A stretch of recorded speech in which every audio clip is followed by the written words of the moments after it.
Boa noite a todos, sejam muito bem-vindos a mais um encontro do Grupo de Estudos de Direito Sistêmico.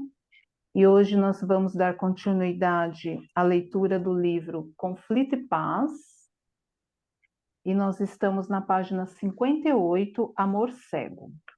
Hoje nossa leitora será a Cláudia e estamos sobre a orientação do querido Marcos Castro. E lembrando que os nossos encontros acontecem todas as terças, às 20h20 a sala já está aberta e os encontros ficam gravados no canal do YouTube do Hamilton Plácido da Rosa. E hoje, especialmente, antes da gente começar a leitura do livro, nós vamos ler um texto que está em outro livro do Bert, que foi algo que nós terminamos o nosso último encontro com reflexões sobre esse texto. Então, a Cláudia vai ler primeiro esse texto, nós vamos trazer para discussões, reflexões, e depois a gente dá continuidade no outro livro. Marcos, passo a palavra para você. Obrigado, Helena. Muito boa noite todas, boa noite a todos. Bom estar aqui com vocês de novo. Quando a Helena me falou sobre esse texto, né, que tem vários livros do Bert e está também no Centro Sentimos Leveza, que é esse livrinho aqui, que aliás é um livrinho que eu gosto muito, assim, desse livro, e fazia tempo que eu não retomava ele, aí foi legal a Helena falar dele também, porque o meu, ele tá até caindo já, assim, as páginas, né? Porque é um livro que cada vez que retoma, assim, e você lê alguma dessas histórias, o contexto, e aí talvez te provoque um movimento de uma nova maneira. Então, hoje também, né, é uma história aí que o Bert deixou, e a gente vai começar com essa história aí, acho que é a Cláudia que vai ler para nós. Então sejam todos bem-vindos, quem está aqui pela primeira vez também.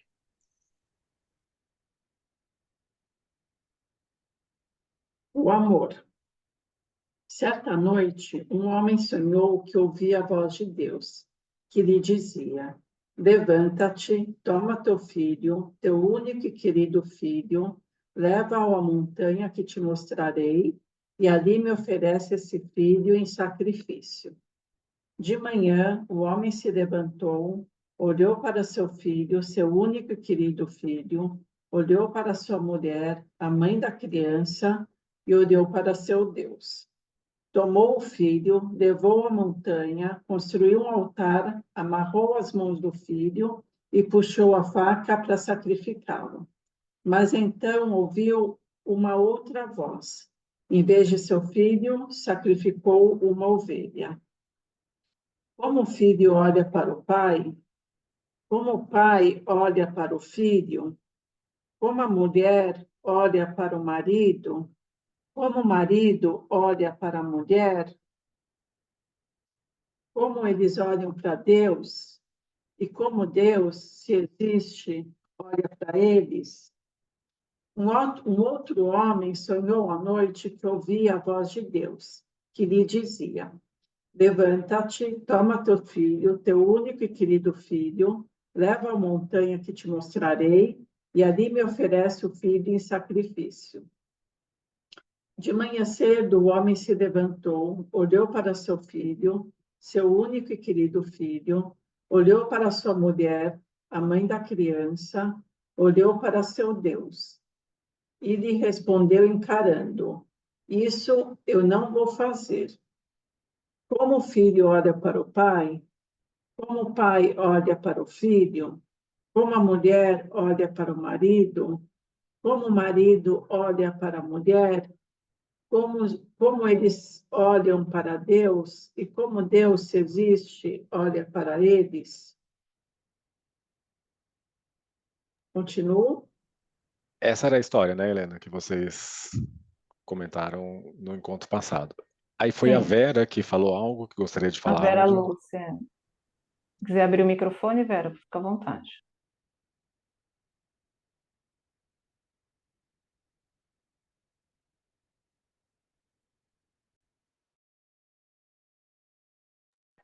Eu acho que a Vera? Vera, acho que ela não está. Enquanto a Vera chega, tá ali. Seu Pode abrir seu microfone está microfone, desligado. Vera. Achei. Tem no livro... Boa noite, gente. Tem no livro também, Olhando para a Alma das Crianças. Então, eu acho que no finalzinho, talvez ele fale diferente. Então, tem como o filho olha para o pai agora, como o pai olha para o filho, como a mulher olha para o homem, como o homem olha para a mulher, e como eles olham para Deus. Aí,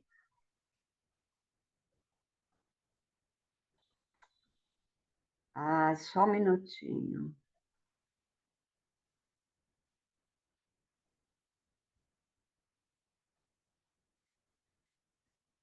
Ai, gente, desculpa. Aqui, achei.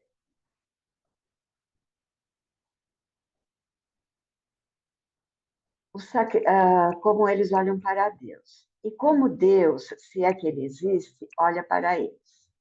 O sacrifício de filhos ainda não acabou. E nem os pais que estão dispostos a sacrificar seus filhos. Alguém de nós é pessoalmente culpado? Ou nos movemos de diversas formas em um campo de sacrifícios de filhos, com a frase, você por mim? E como os filhos concordam com a frase, eu por você? E então movemos-nos dessa maneira em um tremendo campo de batalha. Qual é então a solução? Tomamos em nosso coração todas essas crianças que foram sacrificadas de forma sangrenta ou não, pois elas não estão mortas, estão todas presentes. Dizemos uma palavra a elas. Por favor, voltem. Ousei dar um grande passo para a frente. Como? Com amor. Então, está nesse livro, Olhando para a Alma das Crianças, na página 229. Então, parece assim muito grande tudo isso, né? E como tudo isso começou por causa da boa e da má consciência. Para mim, né? Acho que para nós, né? Porque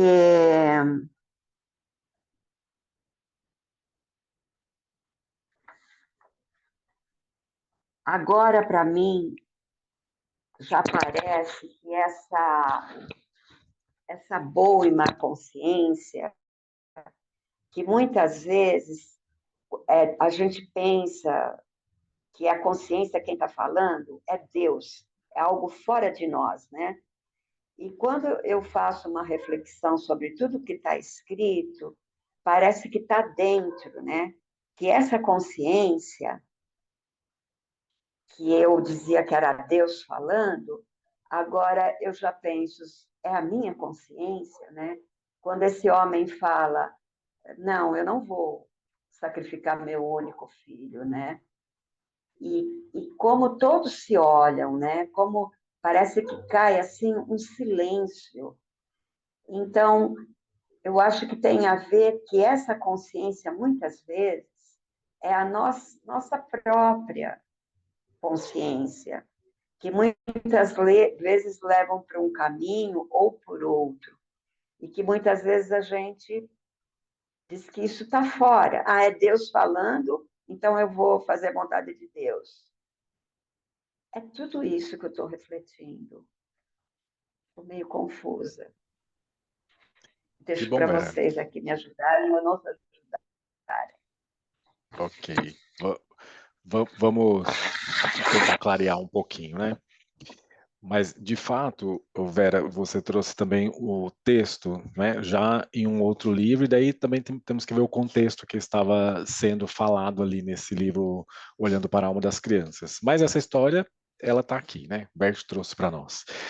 E essas histórias do Bert, mais uma vez, assim, eu venho falar para vocês o quanto o Bert trazia para nós provocações, não é? Algumas provocações, principalmente com imagens, com pensamentos, com informações, com contextos que trazemos, por exemplo, do nosso grupo familiar. E aí vem entrar tudo isso, Vera, que você estava falando, sobre uma consciência pessoal, estritamente pessoal, não é? A minha consciência pessoal ali, mas que também ela está sendo a todo momento acompanhada por essa consciência coletiva, por essa consciência familiar, que vem falar, né, mais uma vez, assim, trazendo para vocês, que todos pertencem, têm um lugar.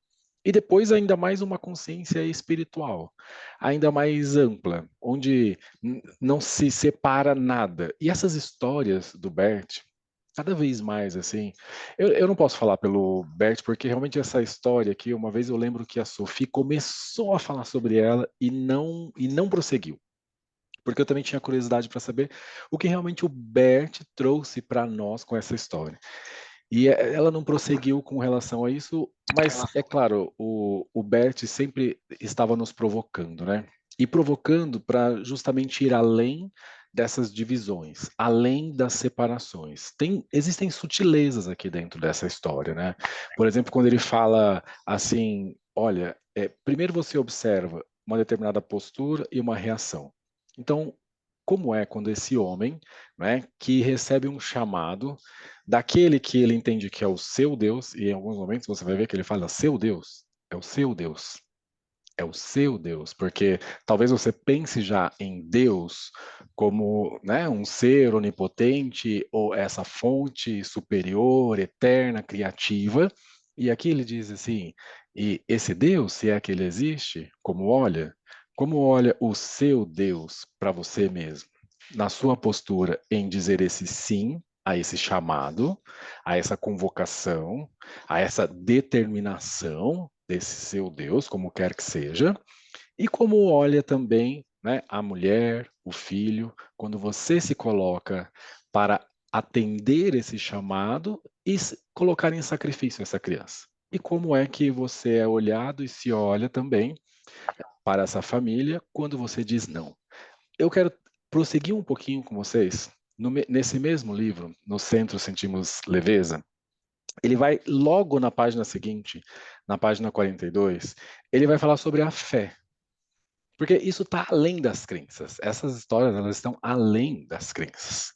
E quando o Bert vai falar para nós sobre a fé, ele diz assim, ó, alguém contou ter ouvido duas pessoas conversando sobre esse tema.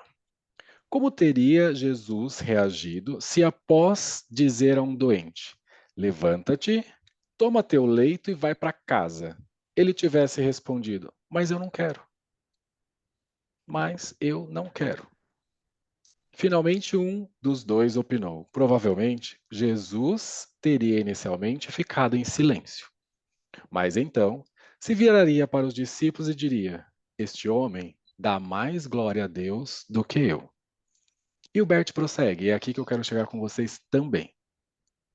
Tais histórias talvez nos aborreçam, de início, porque contrariam nosso raciocínio e nossa lógica habitual.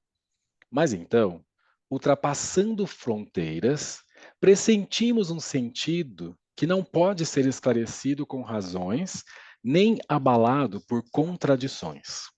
Por isso conservamos essas histórias. Assim, muitas vezes, precisamos ter, em questões essenciais, mais de uma opinião, pois a plenitude inclui as contradições, não as exclui. Então, o contrário nos aparece apenas como uma parte entre muitas outras, que ele complementa, mas não substitui.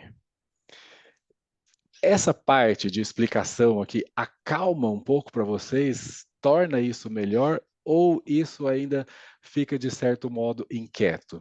Porque veja que o Bert fez uma provocação lá, e depois também ele colocou aqui o porquê de ter trazido essas histórias, inclusive com aparentes contradições, aonde algo não substitui aquilo que já estava posto, mas sim vem somar com tudo isso que existe.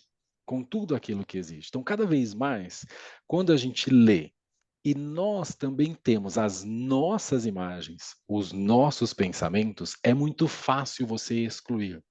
Porque é muito fácil alguém dizer, por exemplo, assim, como alguém não pode acreditar em Deus? Já começa assim. Quem é esse Deus? Quem é o seu Deus? Qual é o meu Deus? Aí começam várias perguntas. Nós podemos ir abrindo isso. E aí a gente vai precisar ir além dessas nossas próprias imagens e para trazer o que a Vera trouxe para nós, além inclusive dessa nossa consciência pessoal, dessa nossa consciência familiar e chegar então em algo mais abrangente, como chamamos dessa consciência espiritual, onde existe esse amor benevolente a todos. Então, nessa historinha aqui sobre esse amor, eu vejo que nós estamos falando desse amor maior, desse amor inclusivo, desse amor que vai além, inclusive, da nossa consciência pessoal. E o quanto essa consciência pessoal ou coletiva, da família, interfere, né? E traz as nossas ações, baliza as nossas ações de forma inconsciente. E quando somos provocados rapidamente assim, nossa, mas como? Como isso? Como pode alguém dizer isso? E aí, se a gente vai dando esse espaço para esse amor maior, a gente percebe que isso pode sim se tornar inclusivo. Isso também faz parte desse algo maior, desse amor maior que está além do que levamos com as nossas imagens. E para isso a gente precisa soltar. Para isso, a gente precisa olhar além, olhar para essa realidade. Porque alguém vai chegar para você e vai dizer assim: é claro, como eu não ia obedecer a Deus? É claro que eu tenho que obedecer a Deus. A minha imagem é essa. Eu fui direcionado nesse sentido. O que eu recebi de informação foi nesse sentido. E vem o outro e diz: não, Deus não existe. Então eu não preciso fazer isso. Eu não preciso colocar esse filho, meu único filho e amado filho, em sacrifício. Isso eu não vou fazer. E aí, não tem isso do certo e do errado. Dentro desse amor e dessa consciência espiritual, não existe essa conduta certa ou essa conduta errada. Mas existe essa presença em favor desse amor que reúne. Tudo isso que o Bert fala para mim é um amor que reúne, é um amor que traz também essas contradições e as diferenças. E aí, como eu disse, né, dentro da nossa consciência pessoal e de tudo que nós levamos, talvez a gente tenha que respirar um pouco mais. E como o próprio Bert disse, talvez inicialmente você fique até aborrecido com isso. E quando você fica aborrecido, é bom que você perceba assim, o que isso toca em mim dessa forma? E como isso toca em mim dessa forma? Certamente quando toca em você de uma forma assim tão forte, é porque, opa, aqui tem uma crença, aqui tem uma imagem, aqui tem algo meu que eu trouxe durante tantos anos e agora estão me mostrando algo um pouquinho diferente. Eu não estou dizendo que você tem que deixar de acreditar ou acreditar, mas é simplesmente ampliar o seu olhar para olhar para aquilo que também existe além das fronteiras da sua consciência pessoal e da consciência da sua família, da consciência coletiva do seu sistema. Essa é uma provocação. Essa é a provocação. Agora eu vou escutar vocês.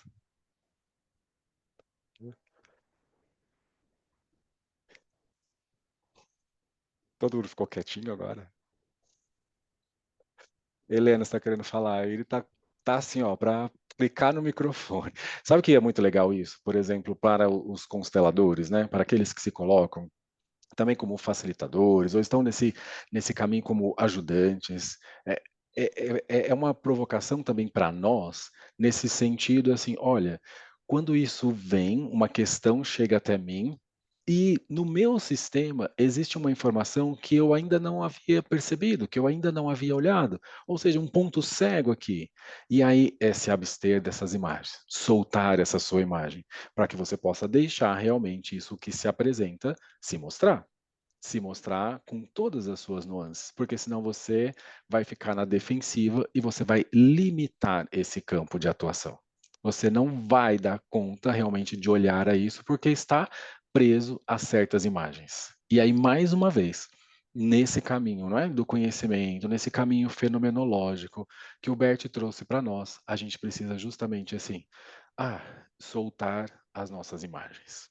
Soltar cada vez mais as nossas imagens, para que a gente possa olhar além delas e deixar outras imagens também se apresentar. Oi, Vera. Oi, esse texto bíblico, eu muito jovem me incomodava muito. Era muito perturbador para mim. Até que uma vez numa aula na Unipaz, a professora colocou como que me acalmou muito, que ela, no entender dela, era o costume da época oferecer as primícias, a primeira plantação, os primeiros animais e o primeiro filho, para aplacar um Deus. Então, que seria um nível de consciência, que a consciência humana vai evoluindo. E quando nesse texto a pessoa não aparece a ovelha, não é o filho, é a ovelha, houve um salto de consciência. Então, né, que é uma concepção de Deus mais a imagem e semelhança do homem, né, que vai criando um Deus à sua imagem e semelhança. Então, mas à medida que vai evoluindo, vai vendo um Deus além, não limitado como a nossa consciência. Então, isso para mim fez uma grande diferença, foi um libertador. Era isso que eu queria compartilhar. Obrigado, Vera. E eu convido vocês também a realmente ir além das palavras que estão descritas aqui e perceber em vocês como é que vocês se sentem, por exemplo, se colocando no lugar desse filho. Vocês se colocam no lugar desse filho e o seu pai escuta uma voz, um chamado do Deus, e ele vai te oferecer em sacrifício, vai te levar até aquele altar, naquela montanha, e chegando lá, puxa aquela espada, puxa aquela faca para sacrificar, e na hora do sacrifício, esse Deus, desse pai também, diz algo diferente? Não, não sacrifica a criança, sacrifica uma ovelha. Como sente esse filho? Como olha esse filho para o pai? Como olha esse filho para a mãe? Como olha você, como filho, também para esse Deus? E depois, na outra situação, como olha esse filho para o pai quando esse pai diz: Não, isso eu não vou fazer? Isso eu não vou fazer. É só para vocês perceberem como isso atua também, como essas histórias atuam em nós, qual é o movimento que isso traz, né? Que movimento de expansão ou de retração, de amor ou de distanciamento. Percebam isso. Em qual deles? Além das imagens. Além das imagens. Como se você agora realmente não precisasse se ater a determinadas crenças ou esse Deus, não é, que é soberano e que talvez seja aquele que possa punir ou não as pessoas como ele bem entender. São imagens. O tempo todo são imagens que estão sendo trabalhadas. O tempo todo, o tempo todo. Oi, Vera, pode dizer. Para mim também incomoda quando a ênfase no único filho. Eu, como 13ª de 15, e tendo 4 filhos, falo assim, como assim? Porque se tem bastante, então tudo bem, né? Vai um, o outro, vai que eu tenho outros. Como assim? Cada filho é único. Né? Então, eu, quando me incomodava com esse texto, eu me colocava muito no lugar da criança, falava, mas que trauma da criança, né? E eu ficava assim, né? E quando veio a ideia da evolução da consciência, isso acalmou. Mas agora, quando li, eu falo, como assim? É um único filho? Não, quando tem muitos, tudo bem. Então, na minha experiência, como eu disse, de família grande, né, cada filho é único, né? Mas Independente. essa também é uma provocação. É o seu bem mais precioso, é a sua joia que está sendo oferecida em sacrifício. Né? Isso é provocativo também, assim. O que você vai se colocar à disposição para fazer? Abrir mão disso, lutar por isso? Aí começam as aberturas desse campo, assim. Por isso mexe tanto, né? E traz tanta inquietação, que talvez alguns pensem, não, mas como pode? Primeiro, como pode Deus exigir isso? Segundo, como pode esse pai aceitar isso? E aí cada um, de acordo com essas informações que existem dentro do sistema, vai trazendo as suas próprias imagens. Para, ao final, a gente ir justamente além dessas imagens. Além dessas imagens.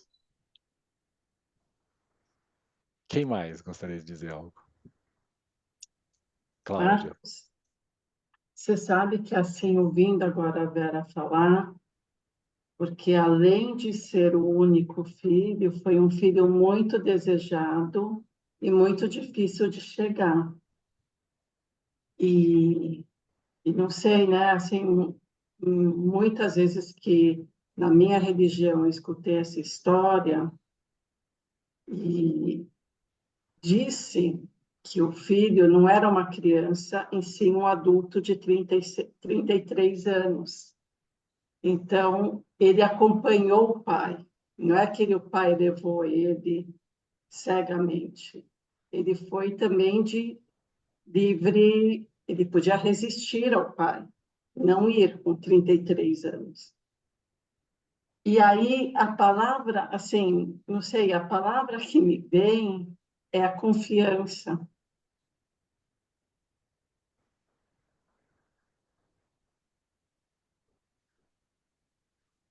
Só posso completar um pouquinho que a colega estava falando? Está me ouvindo? Por favor, Sônia, pode ir. Tirando o contexto religioso, né? Porque realmente, como a colega falou, ele já era adulto, mas a grande questão é que ele foi com o pai sem saber que ele era o sacrifício. Pelo menos o contexto religioso conta que ele foi, acompanhou um pai, que já era, como era costume na época de fazer sacrifícios, né? E era costume também na época de fazer sacrifícios de pessoas, de outros deuses, pedindo pessoas, né, como sacrifício, mas ele foi, acompanhou o pai para fazer um sacrifício sem saber que era ele. Agora, imagina você acompanhar seu pai na maior confiança, né, de fazer um sacrifício como costume da época, e quando chegar lá é você.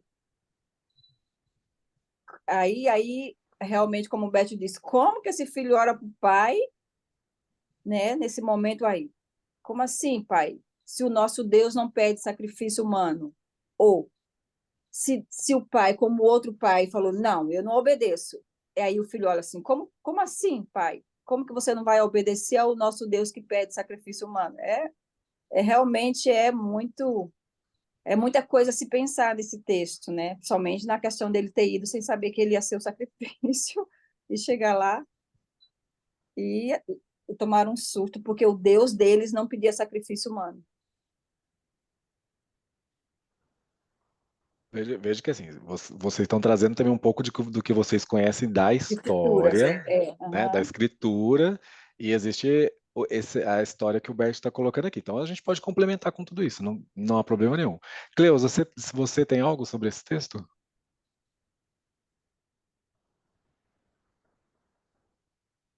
Não, para complementar aí, eu ia acabar entrando também nessa visão da Bíblia, né? Na visão bíblica. Né? E daí o que a Cláudia trouxe veio o insight, né? 33 anos. Quem foi sacrificado com 33 anos? Cristo, né? Então, daí, assim, acabou vindo a Bíblia na minha cabeça, né? Tipo assim, tem o texto que a gente vê lá no Antigo Testamento, e na hora que ela trouxe a visão da religião dela, a coisa, tipo assim, encaixou de alguma forma. Né? Mas dentro do que o Bert traz, eu acho que tudo que você trouxe está perfeito, é provocação mesmo. Bom, como ele diz, né, a plenitude inclui as contradições. Porque aí nós estamos falando de um texto, né? E pode vir alguém que professa uma determinada religião e que nem não olha para esse texto dessa maneira, né? O texto bíblico em si, mas olha de uma outra forma. Mas tudo isso, claro, nos traz essas provocações de acordo com as nossas vivências, com as nossas experiências, de acordo também, inclusive, com as nossas crenças. E tudo isso é muito bom que a gente esteja falando aqui, porque, olha, mexe de uma forma diferente com cada um. talvez um complemento, por exemplo, quando a Cláudia diz para mim assim, o que eu vejo nisso é a confiança. E isso ainda é muito aberto, porque assim, que confiança é? Esse filho olha para a confiança em relação ao pai, esse filho olha para a confiança em relação a Deus, esse filho olha com confiança em relação à família, depois de tudo isso. Aonde está essa confiança? Aí, naquilo que você já traz e que tem na sua imagem, na sua crença, você já identifica onde está essa confiança. Como se você, olha, aqui, por exemplo, se for a confiança em Deus, eu confio em Deus e tudo está bem. Aquele que não acredita em Deus ou que esse não é o Deus, esse é o seu Deus, mas não o meu Deus, não é dessa maneira? E então essa confiança já fica mais distanciada. Percebe que cada vez um olhar novo pode trazer um movimento novo de acordo com a nossa consciência pessoal e também coletiva daquilo que a família traz para nós. Eu só estou querendo provocar um pouquinho mais vocês também. Um pouquinho mais. Esse sistema de crenças familiar, ele é muito arraigado dentro da gente. Então, quando a gente depara com isso no primeiro momento, você tem que parar para separar esse sistema de crença que você traz da sua origem, né? Então, e para poder ter uma visão mais... não fugiu a palavra, né? Para você ter uma visão mais laica, vamos assim dizer. Você não olhar para isso partindo de um ponto de vista que você traz dentro do teu sistema de crença. Sim. E às vezes, Cleusa, eu lembro do Bert dizendo assim, porque quando se apela a esse Deus, né, quer se justificar algo. A gente viu até no comecinho desse livro, ele fala sobre grandes conflitos, quando você apela a esse seu Deus, ou a verdade suprema, né, para você justificar algo da sua consciência.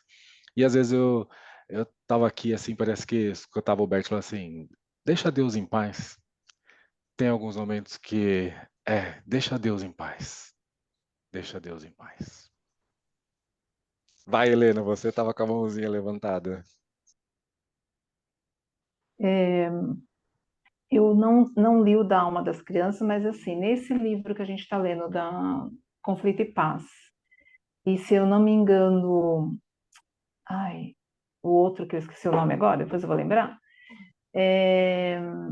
ele aborda a boa e a má consciência, né? Então, e aqui na última aula a gente estava falando justamente da doença e a boa consciência, da doença e a consciência, né? Então, assim, e aí ele, em alguns trechos ele fala que tudo está a serviço, né? E então, ouvindo tudo isso, lembrando da última aula e desse outro livro, A Simetria Oculta do Amor, eu vou pegar depois esse texto, porque lá ele traz de uma outra forma, que é bem interessante também. Então, isso minha compreensão, tá? A boa consciência, ela também está a serviço do clã. Então, vamos dizer assim, a gente tem a nossa consciência pessoal, o nosso clã, né, essas crenças, né, questões familiares, então está a serviço dessa sobrevivência de cada clã.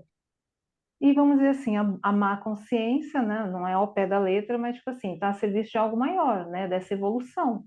E é o que até você comentou, né, tudo cabe, e eu vou dizer conflito entre aspas, mas essas diferenças, né, faz a gente evoluir. Então, quando você, por exemplo, junta com o sistema da sua esposa, estava tudo ali, né, bonitinho, todo mundo na boa consciência, veio alguém para provocar. E aí, nisso, a gente vai evoluindo. Então, nesse texto também dele, né, saindo dessa questão religiosa, também é uma forma da gente evoluir, porque é o que até a Vera comentou, lá eram coisas lá do passado que eram feitos sacrifícios. Tem religiões hoje que ainda faz, né, até aqui no Brasil, gente, não há muito tempo atrás, mas, por exemplo, tem regiões do Brasil em que o primogênito entrega para Deus no sentido assim, eu conheci uma pessoa assim, que ele virou padre, né, porque era da cultura da família. Então, é provocativo. Você falou no começo que eu fiquei quieta assim, porque eu fui lembrando de crenças minhas que eu estou trabalhando, e aí às vezes para outra pessoa isso é muito bobo, mas tipo, para mim é algo que pega e me trava na vida, né? Então, o quanto a gente fica nessa briguinha. Até o René deu o exemplo lá, né, do o diabinho e o anjinho que fica lá no seu ombro, né? Acho que é do Pateta, né, que tinha esse desenho. O quanto a gente faz a gente sair da nossa zona de conforto, né? O quanto provoca para a gente evoluir. Então, é sensacional. Era isso que era mais assim para esse boa e má consciência, né? Eu acho que tudo traz a essa provocação. Sim. E eu acho que ambas vão existir sempre. Não sei se um dia a gente só vai ter má consciência, entendeu? Vamos dizer assim, todo mundo no nível espiritual. Mas hoje a humanidade vai estar sempre andando para boa e para má consciência. E aí, para trazer, Cláudio, de novo aquela palavra que você trouxe, a confiança, aí assim, é como se você pudesse dizer assim, a boa consciência, ela confia. Tá tudo certo dentro dessa imagem. Eu confio, porque se eu oferecer, por exemplo, em sacrifício, qual vai ser o ganho disso também, né? O que vem depois disso? A vida eterna, a felicidade, e eu não sei o que vem depois. E tá tudo dentro de uma imagem, assim, tudo dentro de uma imagem. Então eu posso fazer isso, é possível fazer isso.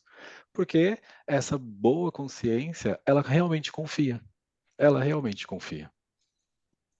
Só juntar um pouquinho do que a Helena trouxe com o que a Cláudia falou sobre a confiança, e sem saber o aspecto ainda que a Cláudia disse sobre confiança, mas eu coloquei várias facetas dessa confiança aí. A Antônia também gostaria de falar.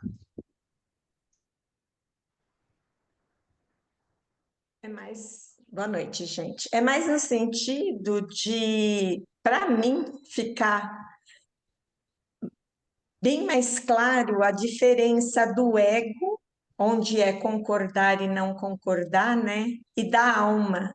Então, é nesse sentido que eu tenho trabalhado muito, que é o assentir, né? E concordar com tudo, quando você coloca mesmo que a plenitude é que inclui as contradições, né? E que, de certa forma, só assim realmente nós vamos conseguir ampliar para um amor que reúne, né? Porque quando está todo mundo certo, de certa forma, com as suas histórias, né? E uma coisa que eu acho que eu achei interessante estar trazendo, quando a gente fala da consciência familiar, olha que interessante, eu conversei sobre essa história com a minha irmã. É minha irmã, meu sistema.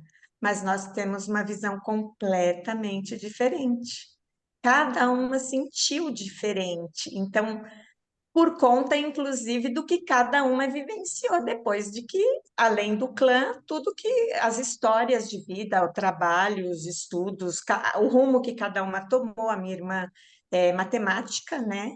Então, você imagina a diferença já com essa questão do racional, né? Então, eu achei legal trazer que tem muita coisa que tem sim do clã, mas tem muito do que cada um vai elaborando mesmo durante a vida, né? E o quanto que é importante a gente, eu digo por a gente não, eu, Antônia, identificar sempre quando se trata do ego ou da alma, né? Porque assentir é uma das questões que eu mais trabalhei até hoje na vida, né? E o quanto que conhecer esse lado, esse aspecto de uma contradição, né, que traz a plenitude, está sendo muito importante. E esse estudo aqui nesse grupo também, né, que eu sou muito suspeita para falar que desde que eu conheci eu acompanho, né? Então é só gratidão, gente. A Antônia traz algo muito legal também para nós, assim, que é, olha, mas espera aí, eu li esse texto, eu pertenço a uma família, mas lendo junto com a minha irmã, para minha irmã tocou de uma forma, para mim toca de uma outra, e pode ser totalmente diferente mesmo, né? E nem por isso não significa dizer que a consciência da família não esteja atuando. Só que você olha para algo dentro dessa consciência familiar, a sua irmã olha para outra outro aspecto dentro também da consciência familiar. E quantas vezes a gente fala assim, olha, Antônio, o seu pai não é o mesmo seu e da sua irmã. Ele é diferente da sua irmã A visão que ela tem, a sua mãe, é diferente, a visão que esses irmãos têm, por exemplo, dos pais. Então, essa consciência coletiva e todas essas informações que estão presentes nessa consciência da família são vastas, né? E por amor, alguém vai e capta uma determinada informação, o outro capta uma outra informação. Voltando aqui, quando se coloca em sacrifício, alguém capta essa informação assim de que, olha, o sacrifício salva. É o sacrifício que salva. E sabe o que vai acontecer com essa pessoa? O tempo todo ela se coloca em sacrifício. E para ela conseguir algo, tem que ser algo muito difícil. Tem que lutar muito. Porque se não lutar, não for difícil, nossa, e todo aquele esforço para conseguir, isso não é válido. Por quê? Porque tem algo desse sacrifício. Ah, né? Então eu sofro junto com esse outro e sofro muito. Eu sofro para conseguir ter, né, a minha casa própria, os meus bens, tudo tem que ser muito sofrido. De vez em quando até perco alguns deles para mostrar que eu estou em sacrifício. Existem imagens assim que atuam o tempo todo dentro dos sistemas. Aí quando a Vera trouxe para nós o livro Olhando para a Alma das Crianças e vai falar dessas crianças que são oferecidas em sacrifício, né? Essas crianças que tomam esse lugar.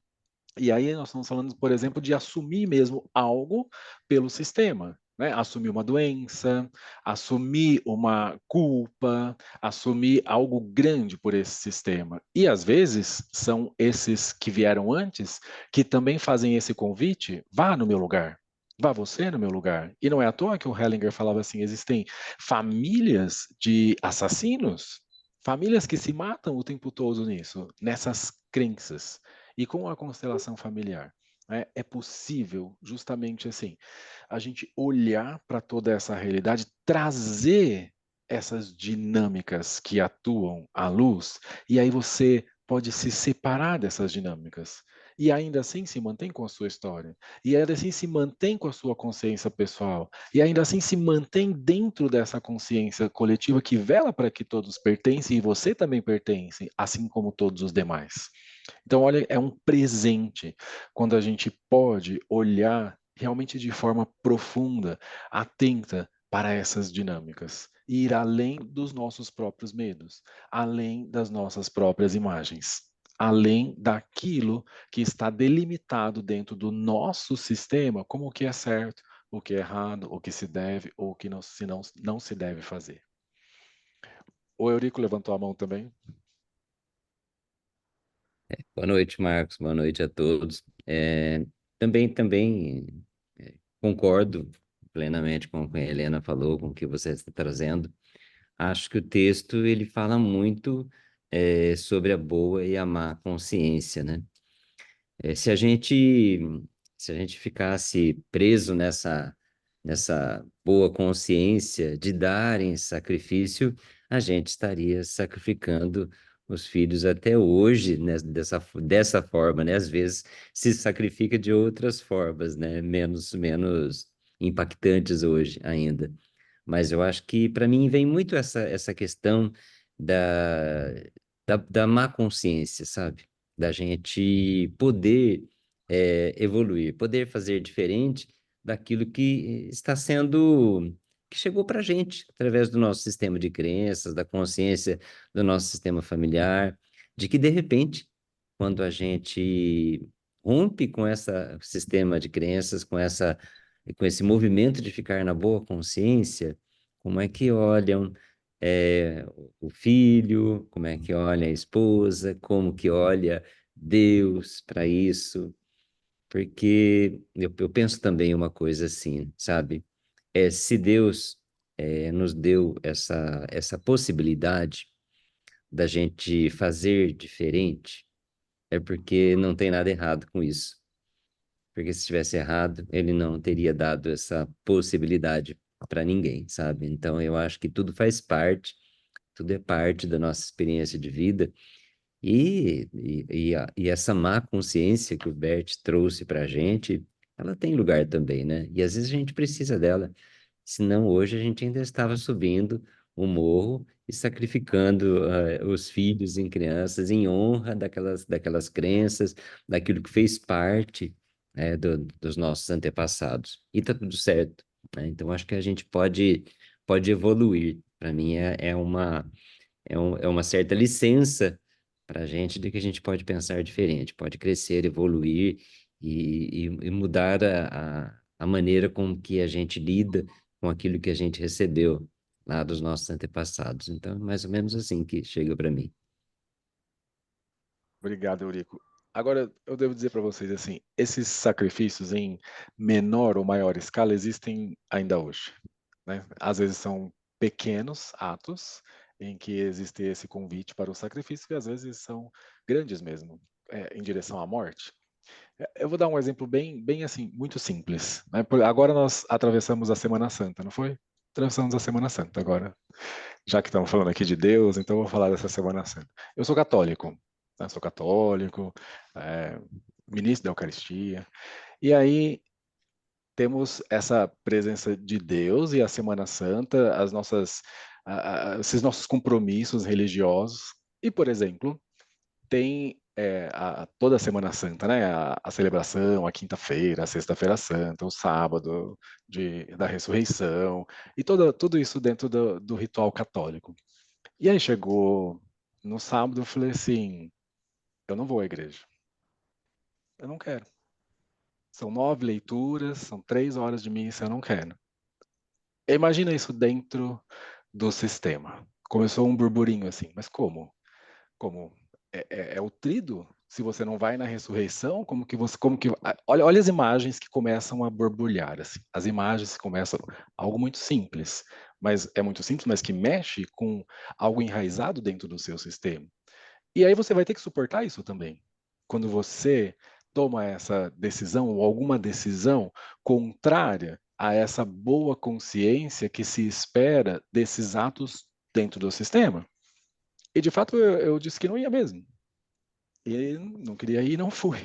Só que daí eu não fui, daí os filhos olham para você e também não querem ir.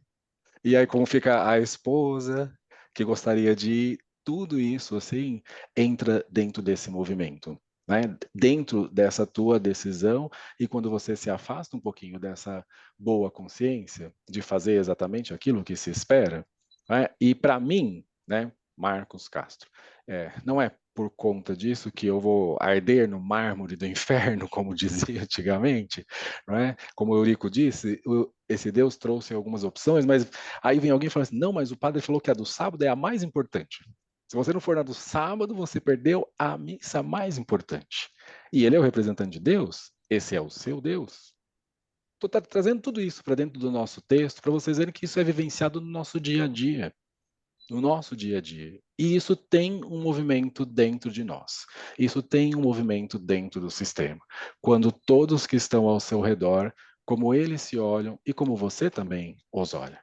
Só para vocês perceberem assim que esse aspecto e esse nível da boa e da má consciência, ele vai o tempo todo nesse balanço junto com você. E aí vamos ver como você se coloca em equilíbrio diante de tudo isso. O Eurico levantou a mão de novo. A sua fala me fez lembrar, eu gostaria de fazer compartilhar um acontecimento, né? Um diálogo, uma discussão que surgiu num grupo de amigos, né? E houve uma fala de uma pessoa, nesse grupo de amigos, né? Houve uma fala, eh, de certo modo, criticando as, as religiões de matriz africanas, né? E essa pessoa até, porque candomblé ainda tem sacrifício de animais, ainda faz isso, né? E, e aí o que eu falei para essa pessoa? Eu falei, mas e você? Quando você vai num churrasco de casamento, lá na fazenda daquele seu amigo que tem um- muito gado na fazenda, ele também não sacrifica lá um, um animal, um boi para comemorar o casamento da filha ou do filho? E você ainda você acha que isso só acontece dentro de um movimento religioso? E você? Você nunca participou? Você nunca teve conhecimento? Já refletiu sobre isso? Que ainda hoje, às vezes, até em celebração, a gente sacrifica ainda animais, né? E aí a pessoa, às vezes nós todos, né? Às vezes a gente olha com crítica, a gente olha para criticar um determinado movimento religioso, por exemplo, né? Mas a gente esquece que para a gente, às vezes, uma celebração de um aniversário, de um casamento ou de um batizado, a gente vai lá, sacrifica um animal e serve para todo mundo lá, né? Então, eu acho que essa é uma reflexão, você me fez lembrar, quando você falou de sacrifício, me fez lembrar desse diálogo aí num grupo de amigos aí, só para compartilhar com o pessoal. Essa Obri- provocação, como diz o Renê. Obrigado, Eurico. E você falando, eu tô olhando a cara da Helena, que tá muito bom esse nosso diálogo aqui. A Cleusa, querida, diga aí. Então, Marcos, daí também só complementando, né, essa coisa da boa e da má consciência. Também fui educada numa família católica e eu acho que eu era a mais beata de todos em casa, né? Hoje, teoricamente, eu sou católica, mas eu estudo antroposofia e vejo mais a cristologia do ponto de vista que Steiner trouxe. Então, assim, o meu Cristo é o Cristo que ressuscitou, não é aquele da cruz mais. Então, eu não tenho cruz, não tenho texto, não tenho mais nada e não quero mais saber nada disso do meu lado. Mas teve um determinado dia que eu estava arrumando a minha marmita, que eu levo a marmita para o trabalho. E eu tinha feito filé de frango. Na hora que eu fui arrumar, sei, mas amanhã é quarta-feira. Eu vou comer frango numa quarta-feira, né? Então, mas, assim, faz tanto tempo que você não vai na Igreja Católica, não tem ninguém aqui te vigiando, por que você está preocupada que você vai comer carne de frango numa quarta-feira, né? Mas, assim, aquela coisa que você tem que parar e ver que você tem isso arraigado, que antes não comia carne nem na quarta, nem na sexta, durante toda a quaresma. E num momento de nada, assim, na hora que eu ia pôr a carne e caiu a ficha que era uma quarta-feira, eu me senti culpada, né? Então, assim, essas coisas, essa boa e essa má consciência, ela faz parte do nosso dia a dia mesmo. Sim. E isso que a Cleusa traz para vocês, né, visualizarem o quanto essa informação é forte, que de vez em quando ela vem assim, ela vem com tudo em você, assim, né? E aí ela justamente trabalha com a sua consciência, assim, qual é esse seu despertar de consciência? O que que eu faço agora? E em alguns momentos, como a Cleusa disse assim, puxa, mas vem aquela sensação de culpa, e para você atravessar essa boa consciência, dar um passo em direção a algo mais amplo, talvez você precise justamente atravessar esse campo da culpa também.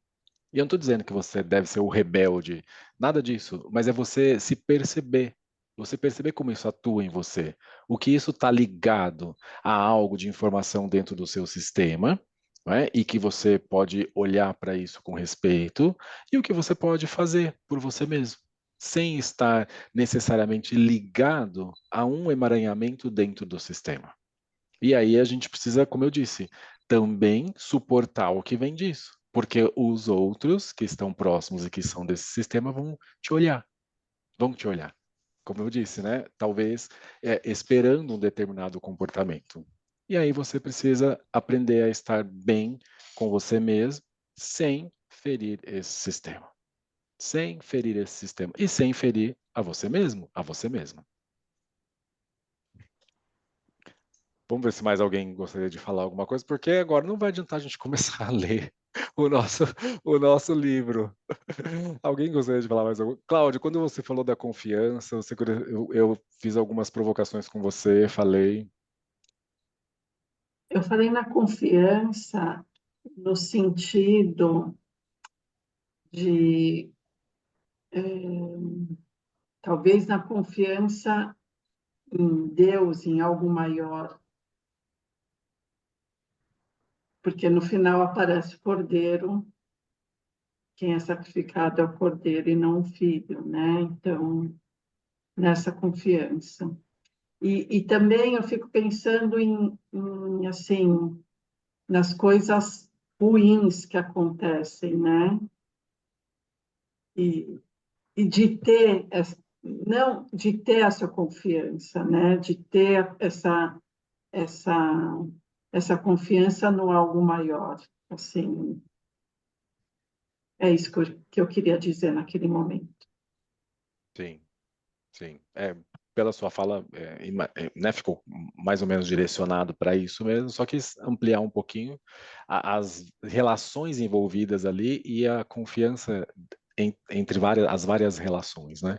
E quando você diz isso de confio, é justamente isso também, assim, olha, quando eu olho, inclusive para esse outro, eu confio, né? Como você disse, essa força maior, né? Esse algo maior atua para mim, como atua para você também. Entregar-se dentro dessa confiança por si mesma, por si mesmo, e também entregar esse outro. Isso atua para mim e isso atua também para você. Né? Eu não sou mais ou menos especial nesse sentido. Isso atua para nós. Então, existe essa confiança nessa força realmente superior que atua para cada um de nós, que atua para todos nós. Oi, Helena. Aproveitar e vou falar da confiança. Né, até falou das coisas ruins que às vezes acontecem, né? Vivência minha, agora recente, eu estava com vários planejamentos, várias coisas para fazer, e aí as coisas foram caindo, tipo assim, isso aqui foi adiado, isso aqui foi cancelado, isso aqui, não sei o quê. E eu falava, gente, né? Aí eu pensava assim, bom, por algum motivo, não é para ser, né? E aí agora eu estou tendo que vir para São Paulo a cada 15 dias, enfim. Então, quando começou a cair tudo isso e surgiu essa situação que eu tive que vir para São Paulo, eu falei, bom, tá aí, porque talvez se tudo tivesse acontecido, não ia conseguir vir de forma tão tranquila como eu vim, entendeu? Então você vê, é para a gente confiar mesmo, por mais que fale assim, puta, eu fiz um plano e não deu certo. Então tem algo, né? Seja algo que vai vir melhor, ou seja algo assim, ó, não é o momento, você vai ter que olhar para algo antes para depois seguir por esse caminho, entendeu? Então eu tô praticando muito isso na minha vida. E aí eu vim com o coração tranquilo, entendeu? Eu tô, assim, tô super em paz. Deixei tudo de lado, mas assim, eu sei que em algum momento eu vou retomar, entendeu? Assim, retomar de forma inteira, né? Porque é aquela presença, não adianta a gente falar assim, eu tô fazendo um monte de coisa, mas não consigo estar presente, né? Então, essa confiança realmente, ela nos traz, assim, Que bom. Cleusa? Enquanto a gente estava falando, eu vim procurar o texto no Simetria Oculta do Amor, que a Helena tinha citado. E aqui no final, o Bert faz uma outra provocação. Depois dessa parte, porque assim, como eu li faz muito tempo, eu não me lembrava desse desfecho que ele dá aqui. Então ele coloca depois de como o pai, como eles olham para esse Deus, ele fala assim: esse é o final da história, mas vou acrescentar-lhes mais um pedacinho para você. Daí Steven, que ele está falando isso dentro de uma constelação, tá? Um terceiro homem sonhou naquela mesma noite que ouviu a voz de Deus, etc. O homem despertou, olhou para o filho, subiu com ele a montanha, construiu o altar no local, sacou de uma faca e matou a criança. De volta para casa, matou-se também. Nossa, eu não lembrava dessa daí também não, Cleusa. Eu não lembrava disso aqui. Agora a Ô, Cleusa Cleusa, que trouxe a página Qual é a que provocação. é? página, Creuza? Qual é a página? Pra gente, que vai ser pro Renê. 275, do Simetria Oculta do Amor. Obrigada. O Renê fica agora com a parte mais fácil da história. Eu li esse daí, e se eu não me engano, eu não sei se algum cliente que trouxe, acho que dinâmica de suicídio, entendeu? Algo assim, se eu não me engano. E aí eu achei bem interessante esse final que o Bert trouxe. Então, eu não me lembrava mais disso, porque a Simetria Oculta do Amor foi um dos primeiros livros que eu li inteiro, depois você só olha pedaços, né? Mas esse livro é bom porque ele é dos antigos. Assim, para essas histórias, dá para a gente ter uma sensação talvez um pouco mais aprofundada do que o Bert quis passar para nós, assim. Então É. veja quantas imagens, ó, mais uma imagem, não é? Mas vocês me perguntassem, mas por que você fala tanto de imagem, né? Porque também a gente trabalha com essas imagens, mas a imagem daquele que se coloca nessa confiança nesse Deus, né, e segue, a imagem daquele que de certo modo apresenta uma contrariedade, não, isso eu não faço, e a imagem daquele que inclusive já se adianta, vai e faz, e depois suporta também o peso que tem isso para ele mesmo. Alguém levantou a mão. Foi a Vera. Eu,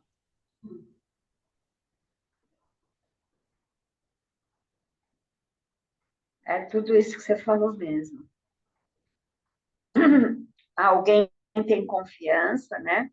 Acho que confiança é muito lindo que veio aqui para a gente refletir. Eu vejo que Jesus mesmo é a graça, né? É a confiança. Eu penso que, de acordo com as coisas que eu creio, né? Que depois que Jesus veio, ele foi, né, o Cordeiro. Então, nós podemos crer na graça. Tudo é possível. É um Deus de amor, é um Deus que deu seu filho, e é um Deus. Tudo é amor. Que nem a Helena falou, vamos nesse caminho desse rio e apreciar a paisagem. Porque se tiver um obstáculo, é bom. Se for para aí, também é bom. Então, tudo que vir para nós, que a gente possa receber com amor, porque tem algo mesmo maior, e eu penso mesmo que Jesus é a graça mesmo, que nós estamos aqui na vida e tudo que nós temos não é merecimento mesmo, é uma graça, a vida é uma graça, tudo que nós temos, né? E quando você fala da contrariedade, né? Não faço. Arcar com isso. Como arcar com isso, né? É como se fosse o adulto, né? E não mais a criança, né? Então, eu não faço igual meus pais, eu não faço, né? E eu não vou matar meu filho. Mas arcar com a responsabilidade da sua decisão, que a gente vê isso assim na constelação, né? Que cada passo de crescimento, de desenvolvimento, de evolução, nós precisamos arcar conosco. Não é um preço barato, mas tem amor, porque tem a graça. Mas nós precisamos arcar com a responsabilidade do adulto, né? Que Bert dizia, não vou trabalhar com a criança, não vou trabalhar com a emoção. Eu preciso trabalhar com o adulto, porque o adulto decide e se responsabiliza. E quando você diz assim, faz e suporta, muito difícil, né? Esse terceiro homem matou, ouviu a própria consciência ou a voz de Deus, mas não suportou. Ele tirou a própria vida, né? Como a gente vê na história, Judas, né? Que também traiu Jesus e também se suicidou. Então, que difícil, né? Esses 3 passos, talvez sejam passos de consciência, passos de desenvolvimento, passos que não vamos encontrar o certo e o errado, e vamos, assim, integrar a nosso ser, né? Tudo isso está aqui pulsando. Tudo isso tá aí. Muito bom, Vera. Meus queridos, muito obrigado, então, pelo esse nosso encontro. Clébia, Vera, Sônia, Antônia, Cláudia, quem está aqui ainda, né, esses corajosos. A Mônica ficou quietinha hoje aí, Mônica. Celso, Eurico, Cleusa, Helena, todos que estão por aqui, que eu estou vendo aqui. Muito obrigado por hoje, por esse encontro, pelo esse nosso compartilhar. E aí eu deixo com você, Helena.